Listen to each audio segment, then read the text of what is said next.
Hi everyone, this is Veronica. आज का discussion हमारा वेस्ट टायर मैनेजमेंट पे है। तो डेफिनेटली इन्वायरमेंट सेक्शन से ये टॉपिक आपका कवर होता है। वेस्ट टायर्स के बारे में हम बात करेंगे।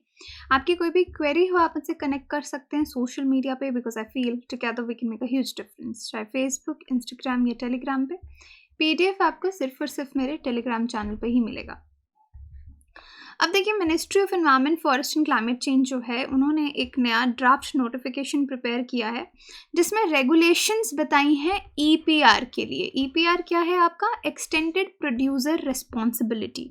यानी यहाँ पे टायर्स की बात हो रही है, तो जो कंपनीज टायर्स को प्रोड्यूस कर रही हैं, अब प्रोड्यूस कर रही हैं तो ज़्यादा से ज़्यादा जो कंपनीज होंगी उनका इन्वायरमेंट की तरफ रिस्पॉन्सिबिलिटी तब तक होता है जब तक उस प्रोडक्ट का प्रोडक्शन होता और वो कस्टमर के पास जाता।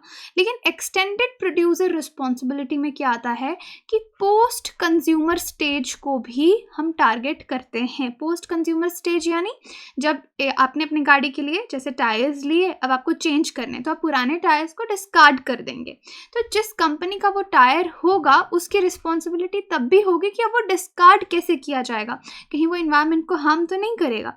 So this is extended producer responsibility, जिसमें पोस्ट कंज्यूमर स्टेज का भी ध्यान रखा जाता है। और ये वेस्ट टायर्स के लिए ये रेगुलेशंस ड्राफ्ट किए गए हैं, फाइनलाइज किए गए हैं नए फिस्कल ईयर के लिए।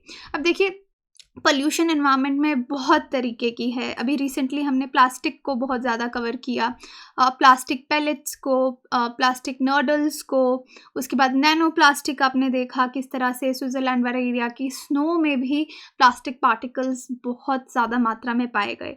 तो अब यहाँ पे हम टायर की बात कर रहे हैं जो कि आपके रबर से बनते हैं यूजुअली। इनको किस तरह से, या ये टायर्स किस तरह से इन्वायरमेंट को हार्म कर रहे हैं, ये देखते हुए ये नोटिफिकेशन लाया गया है। प्रिंट मीडिया में भी आप इसके बारे में पढ़ सकते हैं कि क्या ड्राफ्ट ईपीआर जो नोटिफिकेशन है वेस्ट टायर्स के लिए, वो मिनिस्ट्री ने निकाला है। अब स्टैटिस्टिक्स देखिए वेस्ट टायर्स के। भारत दुनिया का 3rd लार्जेस्ट प्रोड्यूसर है जब हम टायर्स की बात करते हैं, और 4th लार्जेस्ट कंज्यूमर हैं हम नेचुरल रबर के। तो ये आपको मालूम होना चाहिए। 3rd largest producer for tyres, तो sorry not tyres, we are 3rd largest producer for natural rubber, और largest consumer 4th largest number पे हैं हम नेचुरल रबर के। तो यहाँ पे हम नेचुरल रबर की बात कर रहे हैं। और हमारे देश में ऑटोमोबाइल इंडस्ट्री जो है, जो गाड़ियाँ वाड़ियाँ बनाती है, ये इंडस्ट्री लार्जेस्ट कंज्यूमर है। यहाँ पे बहुत ज़्यादा गाड़ियों की बिक्री होती है। तो यहाँ से आप समझ सकते हैं गाड़ियों की बिक्री हो रही है तो उसमें इतने सारे टायर्स हैं। अब वो सारे टायर्स का इम्पैक्ट इन्वायरमेंट पे क्या पड़ता है, उसको लेकर हम कंसर्न्ड हैं। अगर हम डेटा यहाँ पे देखें, जो एनजीटी का एक केस हमको बताता है कि रफली अगर हम देखें, इंडिया 2,75,000 टायर्स हर साल डिस्कार्ड करता है। ओके, लेकिन हमारे पास टायर्स को डिस्कार्ड करने का कोई कॉम्प्रिहेंसिव प्लान नहीं है। कोई एसओपी जैसे होती है, कोई स्ट्रैटेजी जो है वो नहीं है। अगर हम हर दिन की बात करें तो इंडिया में 6.5 लाख टायर हर दिन प्रोड्यूस होते हैं। तो आप देख सकते हैं कि कितना बड़ा ये नंबर है। और 3 मिलियन टायर्स जो हैं वो इंपोर्ट किए जाते हैं फॉर रिसाइकलिंग। तो हम रिसाइकलिंग भी कर रहे हैं 3 मिलियन वेस्ट टायर्स की। तो इंडिया को इसके लिए एक कॉम्प्रिहेंसिव प्लान बनाने की बहुत ज़्यादा ज़रूरत है, क्योंकि हम इंपोर्ट भी कर रहे हैं, बाहर देशों से भी ला रहे हैं कि भाई हम आपको रिसाइकिल करके देंगे। अब यहाँ पे कंसर्न क्या है? अब जैसे जैसे भारत में ऑटोमोबाइल इंडस्ट्री बढ़ेगी, गाड़ियों का प्रोडक्शन इंक्रीज होगा, जो कि it is set to increase, कि बढ़ेगा ही बढ़ेगा, तो ये आपके वेस्ट टायर्स का प्रॉब्लम भी इंक्रीज होता जाएगा। अब एक environment research and action group है जो खुद को चिंतन बोलते हैं, उन्होंने एक रिपोर्ट तैयार की थी 2017 में, जहाँ पे कहा गया था कि बाय 2035 80.1 मिलियन पैसेंजर व्हीकल्स, जिसमें आपकी कार्स और यूटिलिटी व्हीकल्स आती हैं, और 236.4 मिलियन टू व्हीलर जो हैं वो रोड पे होंगे। तो ये 2035 के उनके प्रोजेक्शंस थे ऑटोमोबाइल इंडस्ट्री को लेकर, ये जो इन्वायरमेंटल ग्रुप है चिंतन, इसका। अब देखिए 1.5 प्लस वेस्ट टायर्स, यहाँ पे हम टायर्स की बात नहीं कर रहे, वेस्ट टायर्स की, डिस्कार्डेड टायर्स की बात कर रहे हैं, जो हर साल जनरेट होता है world wide 1.5 billion plus waste tyres पूरी दुनिया में जनरेट होते हैं और इसके 6% इंडिया में।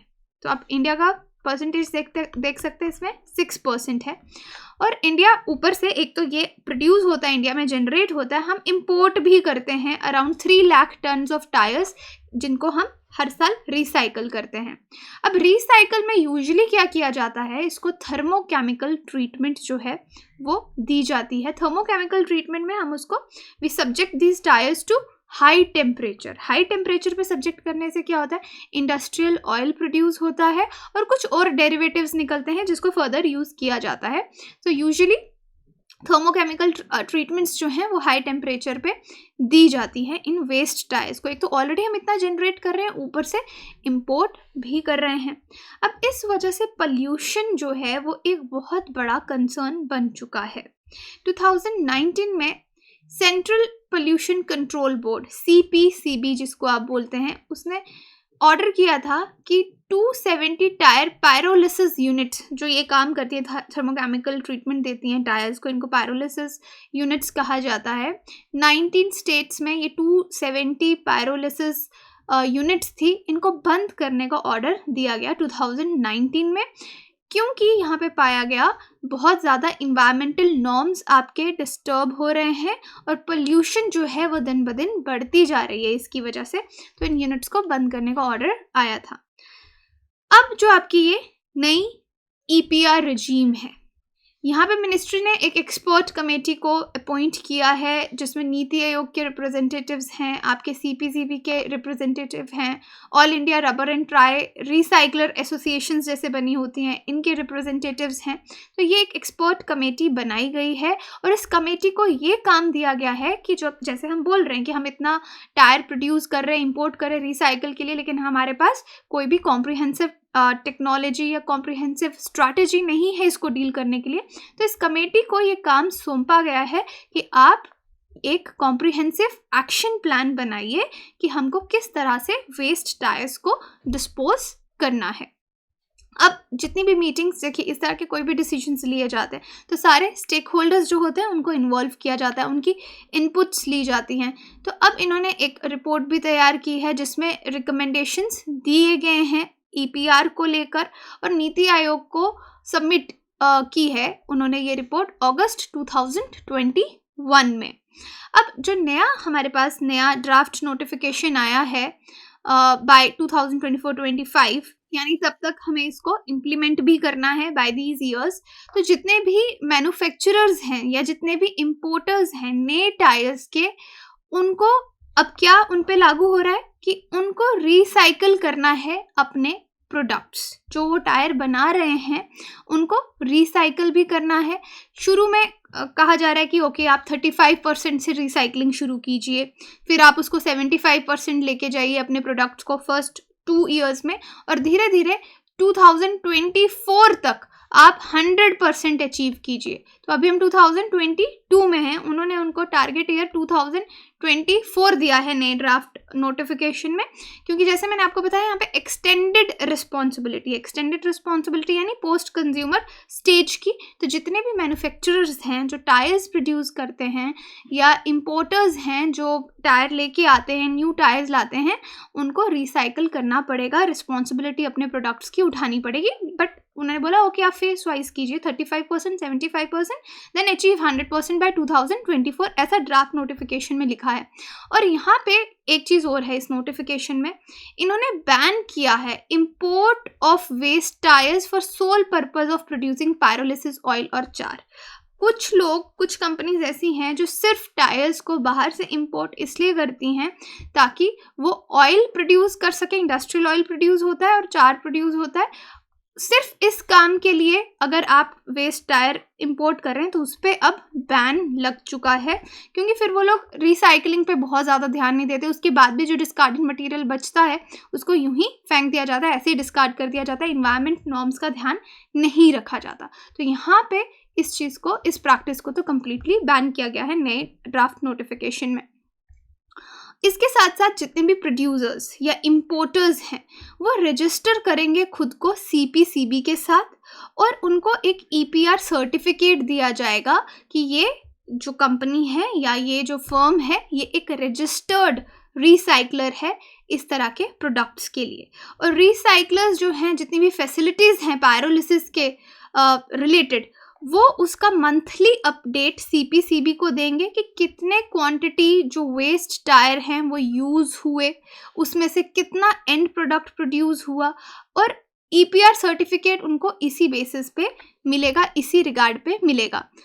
लेकिन यहाँ पे इस तरह की गाइडलाइंस भी हैं इनकी कि अगर यहाँ पे कोई फॉल्स ईपीआर सर्टिफिकेट दिखाएगा तो रेगुलेशंस हैं कि उस पर स्ट्रिक्ट एक्शन जो है वो लिया जाएगा। अभी देखिए ये ड्राफ्ट नोटिफिकेशन है। ड्राफ्ट नोटिफिकेशन का क्या मतलब है कि अभी हो सकता है इसमें और चेंजेस हों, अभी ये पूरी तरीके से अप्रूव नहीं हुआ है। और अगर ये ड्राफ्ट नोटिफिकेशन अप्रूव हो जाता है तो 2 महीने के अंदर ही कमेंट्स के लिए ये नोटिफिकेशन ओपन हो जाएगा as a part of your environment protection act 1986 और नेक्स्ट फाइनेंशियल ईयर 2022-23 से लागू भी हो जाएगा। सो व्हेन वी से ड्राफ्ट नोटिफिकेशन, तो अभी ये चीज़ें इन्होंने कंसीडर की हैं, बट हो सकता है इसमें कुछ चेंजेस करके इसको अप्रूव किया जाए या बिल्कुल ऐसे ही अप्रूव किया कर दिया जाए। अब ये इंडिया की बात थी कि हमने अब ईपीआर पॉलिसी हम लेके आ रहे हैं। दुनिया में आज तक ईपीआर पॉलिसी को लेकर क्या चल रहा है? 2021 का एक स्टडी है जहाँ पे बहुत सारी कंट्रीज़ ने ईपीआर का जो सिस्टम है इसको अपनाया, जहाँ पे प्रोड्यूसर्स को रिस्पॉन्सिबल रखा कि आप अपने प्रोडक्ट को एक्सटेंडेड टाइम तक, पोस्ट कंज्यूमर स्टेज तक आप रिस्पॉन्सिबल रहेंगे। तो ये बहुत ही common tyre waste management system है जो यूरोपियन यूनियन में, फॉर एग्जांपल, वहाँ पे जो कंट्रीज़ हैं वो इसको फॉलो करती हैं। इवन कि कुछ डेवलपिंग कंट्रीज़ भी हैं जो 2013 से ही जो टायर्स, कार्स, ट्रक्स, टायर्स होते हैं कार्स के, ट्रक्स के, बसेस के, 2013 से ही ईपीआर पॉलिसी को फॉलो कर रहे हैं। 2019 में एक स्टडी थी जिसने ईपीआर को इंट्रोड्यूस किया कि वेस्ट टायर जो हैं उनको मैनेज करने के लिए ईपीआर जो है वो लागू करना चाहिए। इससे इलीगल स्टॉक पाइलिंग जो है वेस्ट टायर्स की वो कम होगी, जो लोग इलीगल होल्ड करके रखते हैं, क्योंकि ऑब्वियसली इससे इंडस्ट्रियल ऑयल आपका प्रोड्यूस हो रहा है। तो उस चीज़ को रोकने के लिए उन्होंने कहा कि ईपीआर पॉलिसी आनी चाहिए। लेकिन यहाँ पे ये चीज़ नोट करना बहुत इम्पॉर्टेंट है कि ईपीआर का कोई भी फ़ायदा नहीं होगा अगर हम इसको बहुत अच्छे से एक इन्वायरमेंटली साउंड वे से इम्प्लीमेंट नहीं कर पाएंगे। तो पोल्यूशन का प्रॉब्लम आपका कभी भी सॉल्व नहीं होगा। तो डेफिनेटली हमको चाहिए कि ईपीआर एकदम बढ़िया तरीके से डिज़ाइन होना चाहिए, इम्प्लीमेंट होना चाहिए और इन्फोर्स होना चाहिए, तभी हमको इस चीज़ का फ़ायदा होगा। So I hope this topic is clear to you. Question आपके लिए, solid waste treatment by pyrolysis refers to treating with chemicals before heating, no heating, heating in presence of air, heating in absence of air. तो मुझे comment section में बता सकते हैं या Telegram में पोल में पार्टिसिपेट करके आंसर जान सकते हैं। कोर्सेज की इन्फॉर्मेशन के लिए आप वेबसाइट विजिट कर सकते हैं, एप्लीकेशन डाउनलोड कर सकते हैं। कोर्सेज EMI पे भी अवेलेबल हैं। Thank you so much.